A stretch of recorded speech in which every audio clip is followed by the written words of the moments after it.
제가 몇 해 전 미국의 샤롯이라고 하는 동남부 쪽에 위치한 도시인데 그곳에서 연합 집회를 해달라고 해서 가게 됐습니다. 제가 묵고 있는 곳은 어느 장로님께서 제 선교관을 잘 꾸며놓고 제 선교사님들이 오시면 그곳에서 지내시고 또 쉼을 갖는 그런 선교관에서 제가 묵게 됐습니다. 근데 그 선교관의 책상 위에 한 책이 있었습니다. 근데 그 책이 작은 책자인데 아주 읽기 쉽게 되어 있는 책이었습니다. 그리고 옆에 밑에 부제가 달려 있는데 이 부제는 이렇게 번역을 한다면 이런 것 같아요. 조용한 절망 속에서 다시 피어나는 사람, 이런 것 같아요. 그런데 그 책을 제가 이렇게 읽게 됐는데 작가가 부부가 쓴 작가인데 밥 마이즈너라고 하는 신랑과 그리고 오드리 마이즈너라고 하는 그 아내가 함께 쓴 이야기예요.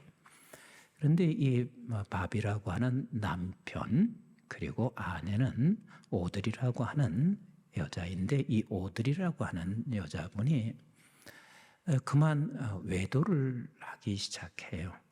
그래서 외도를 하는데 결국은 밖에 가서 외도하면서 임신한 사실을 이제 남편이 그걸 보게 됐어요. 어떤 남편도 그런 상황에서 견디기는 쉽지 않죠. 근데 밥도 마찬가지였습니다. 분도 나고 또 견딜 수가 없었습니다. 본인은 평생 이 한 여자만을 사랑해왔습니다. 근데 이 여자는 그만 외도하면서 다른 남자의 임신을 하게 된 사실 때문에 너무 힘들었습니다.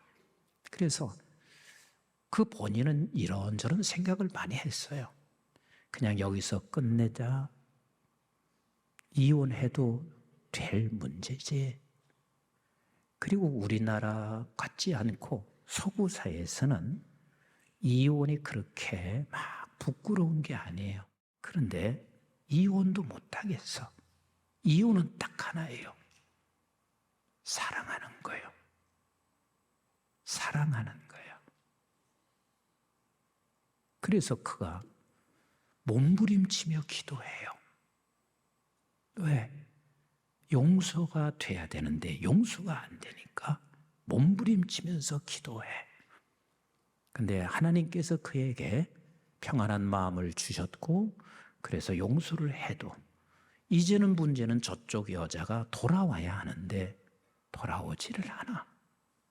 그래서 끊임없이 기다려요. 결국은 그가 돌아오게 돼요. 그래서 돌아와서 두 사람의 이야기를 담은 이야기의 책이 돌아와서 보니까 이 남자는 나를 사랑했는데 당신은 이 남자를 사랑한 적이 없어. 내가 이 남자와 살아간 것은 단순한 수단뿐이었습니다. 그게 돌아와서 이제는 깨달은 게 내가 사랑하지 못했던 것을 깨달은 거예요. 저는 이 책을 잠깐 읽으면서요, 저에게 큰 감동이 왔습니다. 아, 이런 남자도 있을 수 있겠구나. 이런 크리스찬도 있을 수 있구나. 그런데 그 감동이 잠시 흘러가고 저에게 하나님이 이렇게 부르시는 것 같았습니다. 석순아, 너는 누군가? 너는 누군가? 하나님께서는 끊임없이 나를, 변함없이 나를 사랑하시는데 목사가 된 나 자신은 그래도 세상이 종기라. 세상 것이 필요한 기라. 그래서 끊임없이 하나님을 등을 돌리고 목사이면서도 불구하고 나는 세상 것을 붙잡고 살아가는 내 모습은 하나님이 보셨을 때는 내가 가늠한 자인 거예요. 너나 할 것 없이 우리 모두가 다 이런 모습의 삶이 아닌가요? 정말 우리 하나님께서는 변함없이 우리를 사랑하세요. 죽기까지 우리를 사랑하세요. 근데 우리는 아직도 하나님을 사랑한다는 말이 부끄러울 만큼 하나님을 향해서 다가가는 것은 수단일 뿐이에요. 여러분, 사랑이라고 하는 것은 수단에 머물러 있으면 결코 사랑은 될 수가 없습니다. 너와 나와의 관계에서 어느 한쪽이 수단으로 머물러 있다면 그것은 사랑하는 그분에게 있어서는 가장 슬프고 아픈 일이 아닐 수가 없습니다. 제가 여러분들에게 종종 말씀드려요. 영적으로 어린 시절에는 하나님을 수단 삼아서 죽게 나오는 것이 그게 무슨 죄예요? 전혀 죄가 아닙니다. 우리는 아파서 수단 삼아 하나님 앞에 낫기 위해서 나와요. 내 자녀들이 잘 되기 위하여 내가 하나님을 수단 삼아서 죽게 나와서 예배해요. 그리고 내 사업이 잘 되기 위하여 수단 삼아서 죽게 나와서 열심히 헌신하고 기도해요. 하나님은 단 한 번도 그것을 잘못이라고 말하지 않아요. 그러나 우리가 언제까지 너는 수단만 삼겠냐? 네가 만약에 하나님을 수단으로만 삼게 된다면 너는 언제나 세상을 섬겨 세상이 우상이 돼. 그래서 그것이 영적 간음으로 네가 살아갈 수 있다는 사실을 하나님께서는 우리에게 말씀하시고 경고하시는 거예요. 부모와 자식 간에 어떤 부모든 대다수의 부모는 자식을 향한 사랑은 죽기까지 해요. 근데 자식은 그렇지 않습니다. 우리의 부모님이 어렸을 때 수단이 되었던 것과 마찬가지로 여전히 장성에서도 수단이 돼요. 그래서 부모가 재산이 없거나 나에게 득이하지 되지 않으면 등 돌려 나갑니다. 이게 사랑과의 관계예요. 그래서 오늘 이 본문 속에서 우리 하나님께서 말씀하시고 있습니다. 간음하지 말라. 이 말씀의 뜻은 단순하게 우리가 사랑과의 사랑 관계에서 그 형식적 정절을 지키라는 말보다 더 깊은 뜻은 무엇이냐면 하나님과 나 사이에 이 간음이 되지 않기를 원하시는 우리 하나님이세요. 그래서 간음하지 말라 하는 말은 하나님께서 우리에게 명령하시는 것 같지만 실제는 얘야, 나는 너를 끝까지 사랑하잖아. 내가 너를 언약을 끝까지 지키고 있잖아. 그러니 네가 나를 떠나서 세상과 짝하며 세상 영적인 간음을 하고 있다면 그게 나에게 가장 큰 아픔과 슬픔이라는 사실을 네가 좀 알았으면 좋겠다. 이것이 하나님께서 말씀하시는 거예요. 이 간음하지 말라는 이야기는 저 밖에 있는 세상 사람에게 하시는 말씀이 아니에요. 이스라엘 백성들이 출애굽을 했습니다. 출애굽한 이스라엘 백성들은 지금 하나님과 함께 동행하며 하나님께서 저들을 신부 삼으시고 자기를 남편 되어 지금 하나님께서 이끌어 가시고 있어요. 그러나 저들은 언제나 끝까지 무엇을 생각하는 줄 아세요? 하나님을 원망합니다. 우리 한번 출애굽기 16장 1절부터 한번 같이 읽어보시면 좋겠습니다. 출애굽기 16장 1절 시작. 이스라엘 자손의 온 회중이 엘림에서 떠나 엘림과 시내산 사이에 있는 신광야에 이르니 애굽이 나온 후 둘째 달 15일이라. 여기서 여러분 이렇게 말하는 게 둘째 달 15일이라 하는 이 말을 굳이 써야 하는 이유가 뭔 줄 아세요? 홍해에서 네가 건너온 지가 유월절을 지내온 지가 한 달이 됐다는 이야기예요. 애굽에서 그 유월절에 놀라운 일을 보았어요. 모두가 다 애굽 사람들이 다 죽는데 장신들은 지금 양의 피에 문설주에 바른 자기들은 다 죽음에서 통과하는 걸 보았어요. 그리고 다 생명을 얻었어요. 그리고는 그들이 홍해를 건너요.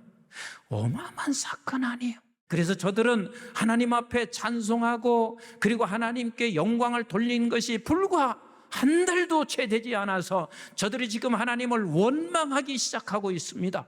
조금 더 읽어볼까요? 시작. 이스라엘 자손 온 회중이 그 광야에서 모세와 아론을 원망하여 이스라엘 자손이 그들에게 이르되 우리가 애굽 땅에서 고깃가마 곁에 앉아있던 때와 떡을 배불리 먹던 때에 여호와의 손에 죽었더라면 좋았을 것을 너희가 이 광야로 우리를 인도하여 내어 이 온 회중에 줄여 죽게 하는도다. 그때에 여호와께서 모세에게 이르시되 보라, 내가 너희를 위하여 하늘에서 양식을 못같이요 비같이 내리니 백성이 나가서 일용할 것을 날마다 거둘 것이라. 이같이 하여 그들이 내 율법을 준행하나 아니하나 내가 시험하리라. 다시 말하면 우리는 가끔 이렇게 말합니다. 하나님 사랑하신다면 하나님이여 나에게 한번 먹을 걸 비같이 내려줘 보세요. 사랑하신다면 내 자녀의 이 세상에서 살아가는 것이 대로처럼 열려주세요. 사랑하신다면 하나님 나에게 육체의 건강을 주세요. 그러면 내가 하나님이 나를 사랑하는 줄 알고 나도 하나님을 사랑하겠습니다. 이스라엘 백성들이 그렇게 말한 것이나 우리가 그렇게 지금 말하는 것이나 다를 게 하나도 없어요. 그런데 하나님이 말씀하시면 하늘에서 너희들이 먹을 것을 비같이 내린다 할지라도 너희들은 여전히 나를 수단으로만 삼고 있는 너희들은 여전히 세상 것을 향하여 간음하고 나에 대해서는 원망할 수밖에 없는 자리에 설 것이라는 것을 하나님이 그걸 말씀하시고 계세요. 사랑하는 성도 여러분, 우리는 본래 그런 존재입니다. 본래 그런 자들이에요. 근데 그 본래 그런 자이지만 하나님께서는 끝까지 우리를 변함없이 사랑하세요. 그래서 변함없이 사랑하시는 그 하나님께서 뭐라고 말씀하시는지 한번 보세요. 디모데전서 후서 2장 13절을 같이 한번 보실까요? 시작. 우리는 미쁨이 없을지라도 주는 항상 미쁘시니 자기를 부인할 수 없으리라. 우리는 미쁨이 없어요. 그러나 항상 하나님은 미쁘신 우리 하나님이십니다. 나는 배반을 해도 나는 떠나도 그러나 우리 주님은 결코 떠나지 아니하시고 반드시 그 언약을 지키시는 우리 하나님이십니다. 어디까지 하나님께서 그 언약을 지키시는 줄 아세요? 끊임없이 이스라엘 백성들은 구약의 성경을 보세요. 수없이 저들은 주님을 떠납니다. 하나님을 배반합니다. 그래서 우리 하나님께서 이렇게까지 약속하시고 말씀하세요. 에레미야서 31장 31절로 33절 같이 봐요. 시작. 여호와의 말씀이니라. 보라, 날이 이르리니 내가 이스라엘 집과 유다 집에 새 언약을 맺으리라. 이 언약은 내가 그들의 조상들의 손을 잡고 애굽 땅에서 인도하여 내던 날에 맺은 것과 같이 아니할 것은 내가 그들의 하나님이 남편이 되었단 말이요. 그리고 택함 받아서 구원받은 이스라엘 백성들은 신부가 됐단 말이요. 남편이 되었어도 시작. 그들이 내 언약을 깨뜨렸음이라. 여호와의 말씀이니라. 그러나 그 날 후에 내가 이스라엘 집과 맺은 언약은 이러하니 곧 내가 나의 법을 그들의 속에 두며 그들의 마음에 기록하여 나는 그들의 하나님이 되어 그들은 내 백성이 될 것이라. 여호와의 말씀이니라 그랬습니다. 그날이 무슨 날인 줄 아세요? 하나님은 우리를 향하여 죽기까지 그 언약을 지키십니다. 우리는 끊임없이 도망치고 끊임없이 간음하며 세상 것을 끊임없이 임신해 가고 있지만, 그러나 우리 하나님께서는 내가 남편이 되어서도 너희가 그렇게 살잖아. 그래서 내가 마지막 너에게 보일 수 있는 것은 죽는 길이야. 내가 너를 이렇게 사랑하고 있다는 것을 보여주는 게 십자가인 거예요. 그래서 이 십자가라고 하는 것은 사랑의 시작점이 아니에요. 이 십자가는 하나님께서 우리를 사랑하신 사랑의 절정이요, 그리고 그 사랑의 완성입니다. 그래서 이 사랑으로 우리에게 죽으신 그 주님의 나와 함께 죽고 그리고 나와 함께 연합하여 부활한 후에 성령이 우리 속에 임하셔서, 그게 바로 그날이요. 그날은 십자가와 함께 죽고 예수와 함께 죽고 예수와 함께 부활해서 성령이 새 생명을 우리 속에 부어넣어 주셔서 하나님께서 이제는 너와 나 사이에 진정한 사랑의 관계를 이루며 살기를 원하시는 우리 하나님이셨습니다. 우리 하나님께서 뭐라고 말씀하신 줄 아세요? 이사야서 49장 16절에 이렇게 말씀하시고 계십니다. 시작. 내가 너를 내 손바닥에 새겼고 너의 성벽이 항상 내 앞에 있나니. 여러분, 이거 믿으시나요? 우리가 도망쳐도 결단코 하나님께서는 버릴 수 없어요. 당신의 손바닥에 새겨놓고 뭐라고 하시냐면, 너희 성벽을, 다시 말하면 하나님께서 우리를 임석순이라는 거룩한 성벽을 내 앞에 항상 두고 계신 하나님이세요. 항상 두고 계신 하나님이세요. 그런데 우리는 늘상 생각해요. 하나님께서 이름을 적어놓고 그리고 성벽을, 하나님 앞에 거룩한 성벽을 나를 두고 계신 하나님이라면 왜 이렇게 고통스럽나요? 왜 이렇게 나에게 고난이 있나요? 이렇게 말할 수 있습니다. 근데 여러분들이 기억하셔야 돼요. 이것을 해결해 주면 하나님의 사랑이라고 말하겠습니다 라는 말은, 이스라엘 백성들이 본래 하늘에서 비같이 먹을 것이 쏟아져도 너희들 그렇게 못해.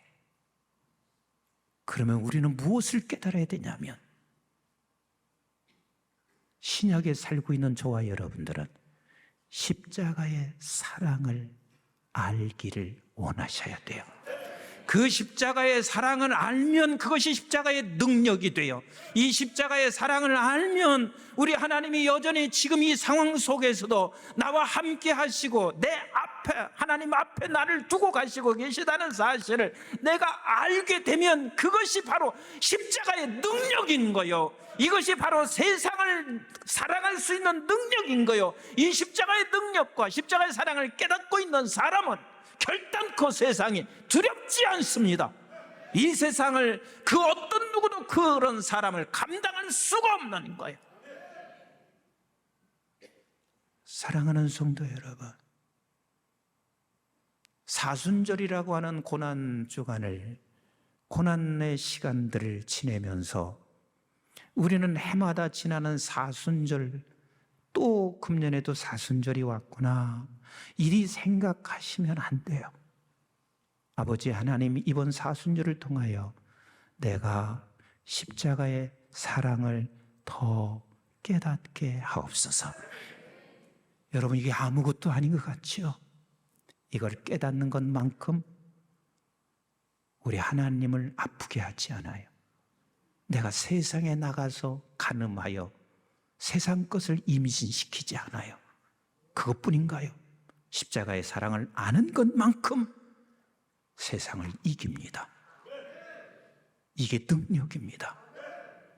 목회자도 마찬가지예요. 십자가의 사랑을 아는 것만큼 목회를 하면서 그에게는 그것이 능력인 거요. 그 어떤 교회도, 작은 교회나 큰 교회나 어떤 교회도 사람이 모여 있는 곳에는 언제나 문제가 따라오게 되어 있습니다. 그러나 이 십자가의 사랑을 아는 그 능력을 소유한 목회자라면 이것을 이겨나갈 수가 있는 거예요. 우리 한번 같이 합시다. 주여, 주여, 십자가의 사랑을 알게 하옵소서. 그것이 간음에서 벗어나는 길이요, 그것이 세상에 나가서 세상 것을 임신하지 아니하고 하나님의 능력으로 살아가는 길인 거요. 우리 모두가 이것을 사모하시고 십자가의 사랑을 깨달아가는 사순절 되시기를 주님의 이름으로 축복합니다.